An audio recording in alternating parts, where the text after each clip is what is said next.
mute my audio, stop video. Okay, so I'm gonna give me a second. Let me check this out.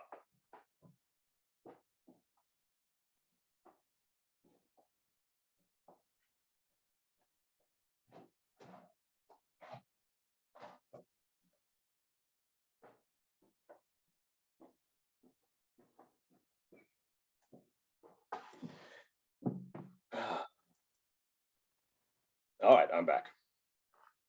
Hope you can see me. Okay, cool. All right, so this is a book. It's called The Hidden Epidemic. And it says by Dr. Thomas Levy. He's an MD and JD, which means he's a lawyer as well. He says silent oral infections cause most heart attacks, and breast cancers.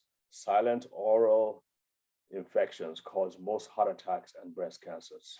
Now that might be a little, maybe saying a little, maybe it could be an exaggeration, but I got to tell you, you can't overlook that. This guy is a smart guy. It's a cardiologist as well, so I guess he probably should know what he's talking about.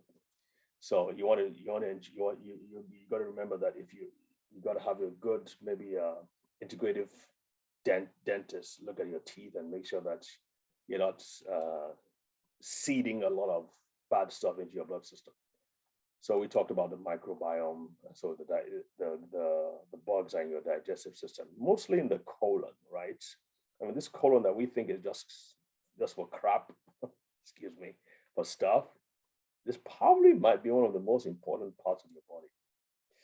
Okay, so I mentioned some intolerances. I mentioned so gluten. If you're gluten intolerant, it means you cannot digest certain proteins. Same thing with casein, same thing with soy. Some people are lactose intolerant.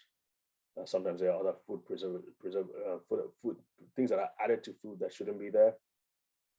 They're finding out that if you lack the enzymes, and that's really what happens if you're not able to digest these things. If you lack certain enzymes to help you digest them, it means that you're not able to digest them fully. And that partial digestion of these foods, let's say you're supposed to digest it in 4 stages and you just digest to 2 stages. So it's like partially digested.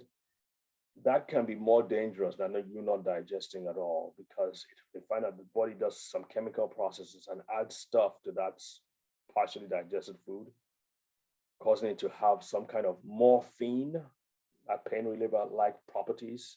It gets to the brain and it causes things like brain fog, or even causes inflammation in the brain. And other chemicals. And there's this book by a neurologist who has written, it's called Grain, Brain. It says this: the surprising truth about wheat, carbs, and sugar, your brain's silent killers.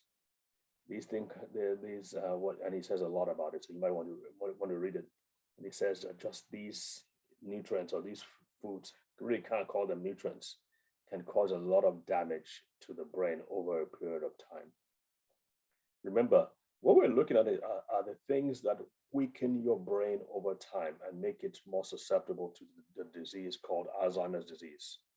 Once there's a diagnosis of Alzheimer's disease, which is the most fatal of the different kinds of disease, you have about, they say on average, 7 to 9 years before the person dies, and it's a progressive deterioration.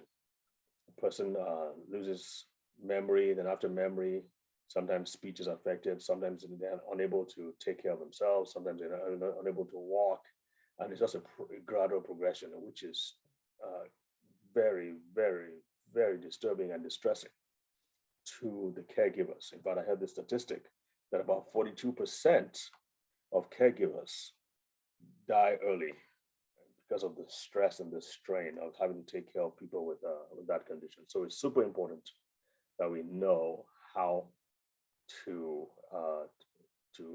counteract this procession